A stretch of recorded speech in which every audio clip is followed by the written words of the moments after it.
Morning, Mikel. Morning. You're back after a 2-week break. How much has that time off re-energized you and your players and your staff, and how much was that time off needed? We have tried to maximize the time the best possible way. We had some clear objectives of what we wanted to achieve from that period, and I think those have been achieved, and we are ready to go and willing to play the first game after 2 weeks. You're right in the hunt for a top 4 place. You've got 17 games remaining, all in the Premier League. How much will that clarity of purpose really benefit you in the running? With some of the things that we have discussed, obviously, how we're going to approach the last 17 games, what we need to do to accomplish our objectives. And the most important thing is that we all on the same page, focus and determined with the right belief and going game by game and not get lost in too many things that they are too far. What we have to do daily and the habits that we need to install to get the level of performance that we need to win as maximum matches possible. Thanks, Mikel. Thank you. Ivan, Premier League. You're on mute, Ivan. There, you can hear me now, I think. Yeah. Mikel, good morning. Good to speak to you. So just touching on that lack of games, you had great momentum in December, 5-0 winners on Boxing Day, but things haven't gone so well since. I wonder what the mood is in the squad. You talk about being refreshed and ready to go, but that momentum has clearly suffered. Yeah, for different reasons, we didn't get the results. Very different, the performance that we had against City and the draw that we had against Burnley. And in between, we have the cup games. A lot happened there. We played 3 games out of 5 with 10 men, which, if that's one of the things in the last 17 games, if we continue to do that, our chances to be where we are, they're going to be really low. The other thing is we lost a lot of players because of COVID and injuries is another key factor, again, which is going to be determined where we finish in the season. And that's it, because performance-wise, I don't think that the team dropped the level that much. But here it is about results.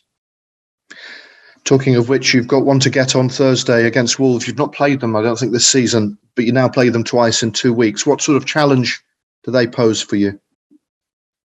Well, they've been really consistent and really efficient throughout the season. That's what the league table is doing and is showing, and the performances that they put in. So it's a really difficult opponent all the time. We're going to be playing them twice, but we are difficult too. You've not signed too many players in January. You're just the one. He's not arriving till the summer, I don't think. A number of players have left. Arsenal fans might wonder if the squad is a little thin now and you've got quite a lot of games to catch up and play. Is that something that might work against you, the fact you've got games to play? And are you happy with what happened in January?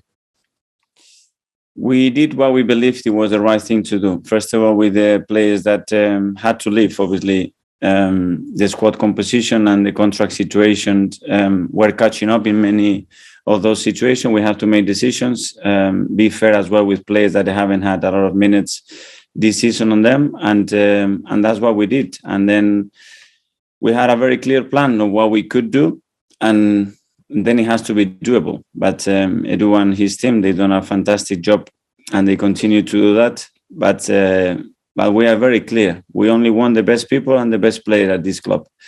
And when we are in a rush or different pressures and the reasons are not the right ones to get a player on board, we decided not to do it. And just, are you happy with where you're at then with 17 games left? And what do you think you can still achieve this season? I trust the players, the qualities that we have, the spirits, the togetherness that we have around the team, and we can achieve what we want. And we're going to need high level of performances. We're going to need our supporters on board. That's going to be so key. And we're going to have a real goal. But again, we can only go game by game. Excellent. Thank you. Thank you. Tim from Sky. Morning, Mikel. You okay? Just picking up on the transfer window, Aubameyang's exit and the lack of a direct replacement. How concerned are you about that? Does it leave you short in that position? Are there enough goals in the squad? Well, Oba's trajectory at the club and the importance of his goals is unquestionable. But we have other players, and we believe we have other qualities in different ways to try to accomplish the amount of goals that we need in the team, and that's what we're gonna try to do. And Aubameyang's exit, had the situation between you and him got to a point where it was just best for all parties for him to move on? Had it become an unwelcome distraction? Well, you asked me the question directly to me, so I respond. I'm extremely grateful for what Oba has done at the club, for his contributions since I've been here, and the way I see myself in that relationship is the solution, not the problem. And you mentioned earlier the clear objectives between now and the end of the season. What are those objectives? And you also touched on the red card situation. How do you solve that?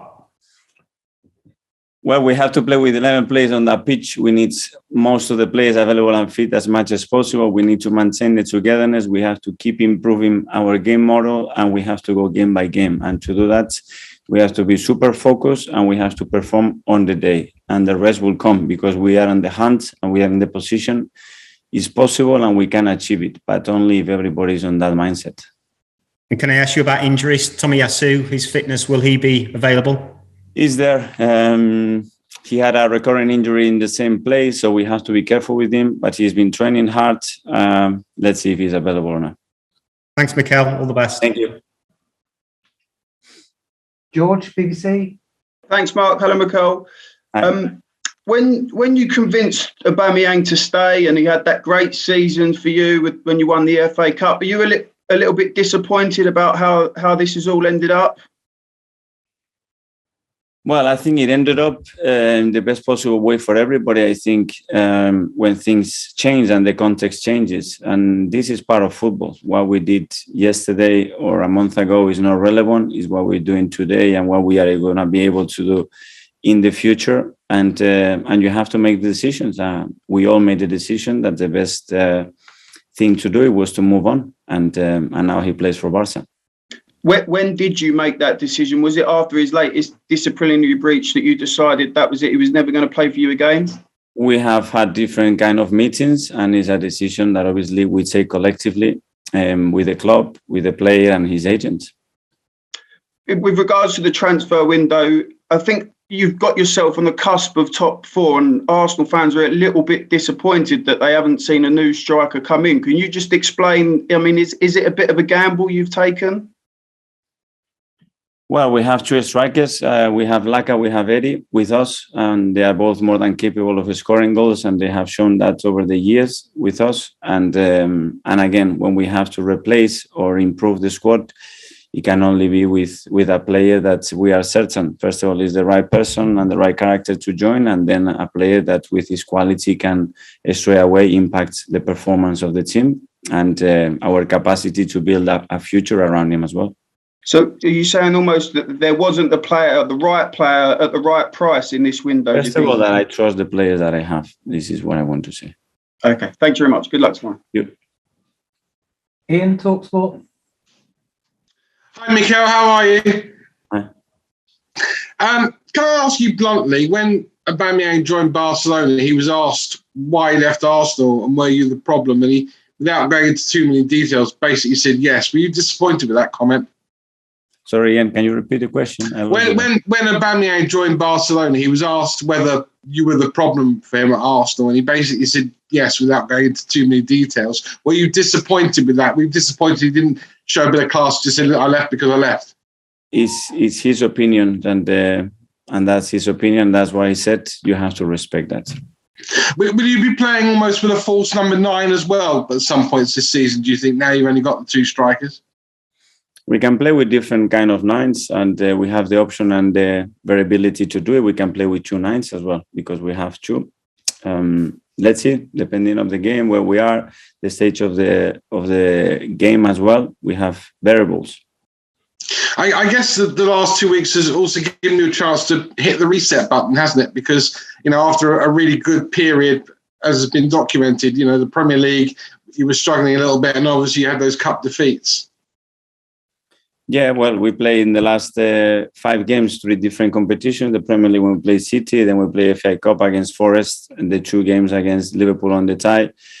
That were extremely complicated because of the suspension, the COVID situation, the injuries, and then the last draw against Burnley that we should have won the game. But it's what it is. That's why, again, there were many factors there that is a lesson on those games why we didn't win more football matches there, and things that they are in our control, hopefully in the future, and we can do better. Can I ask you finally about player discipline? There may be the number of red cards that your team has got recently could be put perhaps down to player discipline. But I'm also thinking about, we've seen a quite high-profile incidents at other clubs during this international break at Brentford and then yesterday at West Ham. But as a manager, do you almost have your heart in your mouth when you send your players home or send them away for a week or a few days off, hoping that they're going to behave, hoping they're not going to bring you and the club into some sort of problems in terms of national, international headlines? I think when the culture is so rooted and strong, I think the manager has very little to do there because everything can handle almost in the dressing room, and that's the ideal scenario. It takes a while to get that done, but in my opinion, here we are not too far of that. But how do you get over to players that they've got to behave and they've got to uphold the club's ethos when they're away from the club? Well, I think there are a few factors. First of all, how we raise them. So through our academy, the type of characters that we build, and that's the best way to do it in that pathway. Then in recruitment, the type of characters, personality that you are signing, and make sure they are the right ones to fit within your culture. And then the other ones is lead by example. So when you see certain behaviors daily, they become habits, and those habits are easy to follow. And once they are integrated, I don't think anybody can escape to that or try to do something different because it gets exposed. Thanks, Mikel. Thanks again. Mark, BA? Mikel, you said you saw yourself as a solution and not a problem to the issue with Aubameyang. What was the problem with him that you were trying to solve? What I'm saying is that I've been the solution, 100%. I can look in the eye of anybody. So in terms of, from your perspective, you did nothing wrong in your relationship with Pierre? Wrong, I do a lot of things wrong, for sure. But the intention all the time is the best, and not for me. It's for the club and for the team. With the young squad that you do have, I know it's talked about quite a lot. Do you need a captain who sets the best example on and off the pitch? Is that part of the process? Have some exceptional senior players that are really helping. The way the young players are doing so well is because they have the senior players next to them giving the example. The togetherness, the chemistry that I saw in the last 2 weeks, a little bit out of the competition. We haven't had time since I've been here because of COVID, 2 years without preseason, without having time to spend together. Is the thing probably that I'm most proud of, and not only around the players, but the staff and the real chemistry that is there. That's something that is going to stay here. Will Lacazette be your captain for the rest of the season? Lacazette is the captain at the moment, yes. So Alex Ferguson always installed an ethos at Manchester United that no one was bigger than the club. Given what's happened with Aubameyang and previously with the likes of Mesut Ozil, are you sending that same message? I don't send. I think, and it's not me here, guys. It's the club. We are, and we make the decisions to defend the club, to try to improve the club as much as possible, to respect the tradition and the values of this club, and obviously you talk much more about the difficult decisions than the positive ones, but they are far more positive decisions than difficult ones. But those ones at the end, I think they will become very, very positive as well. But today probably is difficult to see. Would you have let Flo Balogun go out on loan if you'd known Aubameyang would be leaving?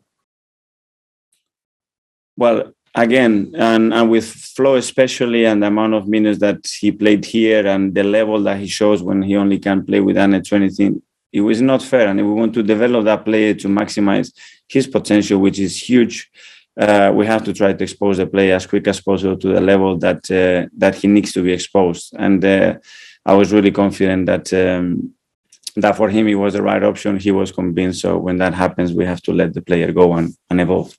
And just finally, Pierre wasn't the only player that left. Obviously, during the January window, there were other players that made their departures. Do you think the club are now in a position where they won't have to pay players to leave or agree terminations anymore, and that period of the club is now in the past?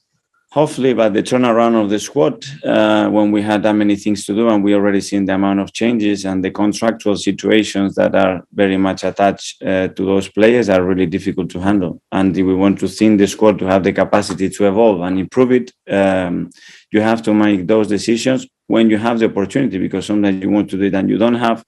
Sometimes you have, but the player doesn't want to do it. So we believe it was the right thing to do. But as always, Mark, only results will tell when you are right or wrong. That ball has to be on the net. Thanks, Mikel. Good luck tomorrow. Okay, thank you. Mark.